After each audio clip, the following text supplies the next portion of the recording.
N'oubliez pas de soutenir et de vous abonner à la page Eco News Insight pour recevoir toutes les nouveautés.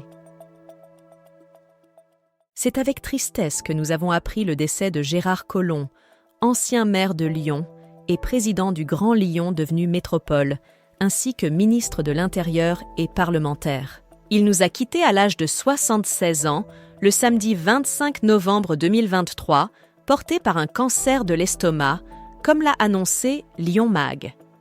Père de 5 enfants, Gérard Collomb était le capitaine d'une destinée exceptionnelle.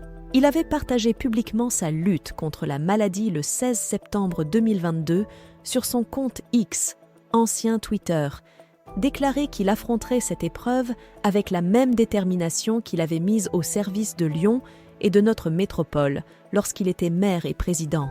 Sa disparition constitue une perte significative pour la France. Après une bataille courageuse contre le cancer gastrique, le combat de ce septuagénaire a pris fin.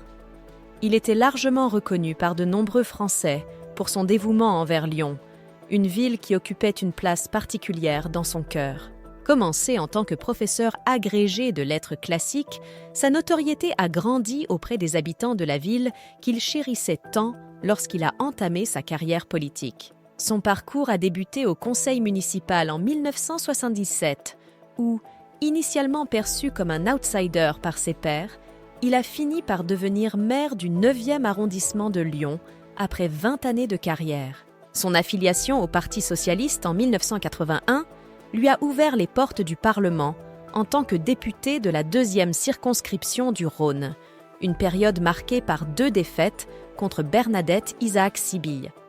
En 1999, il a également tenté sa chance au Sénat. Cependant, sa trajectoire a pris un tournant décisif en 2001, lorsqu'il a dirigé la liste de gauche plurielle et succédé à Raymond Barre en tant que maire. Cette victoire a marqué le début de ses 3 mandats, symbolisant un chapitre significatif dans son engagement politique. Gérard Collomb a laissé une empreinte significative sur le paysage urbain de Lyon. Il a métamorphosé les berges du Rhône, les convertissant de simples parkings inondables en une élégante trame verte qui s'étend du quartier de Gerland au parc de la Tête d'Or. Son influence positive sur la mobilité à Lyon est également notable, puisqu'il est à l'origine du lancement du Vélo-Vie en mai 2005, un système de vélo en libre service qui a considérablement amélioré les options de déplacement dans la métropole. En outre, Gérard Collomb a joué un rôle clé dans le développement de la Confluence, un quartier post-industriel qui englobe un ambitieux projet de rénovation urbaine. Ce projet comprend la création d'appartements haut de gamme, de bureaux et de parcs, apportant ainsi une nouvelle dynamique à la ville. Avant son décès, l'ancien maire de Lyon avait également approuvé la construction d'une skyline à la gare ferroviaire Pardieu. L'héritage de Gérard Collomb s'étend au-delà de la transformation physique de la ville. Sous sa direction, la métropole de Lyon et les structures qu'il a autorisées ont contribué à renforcer ses pouvoirs tout en permettant de résorber les dettes du département.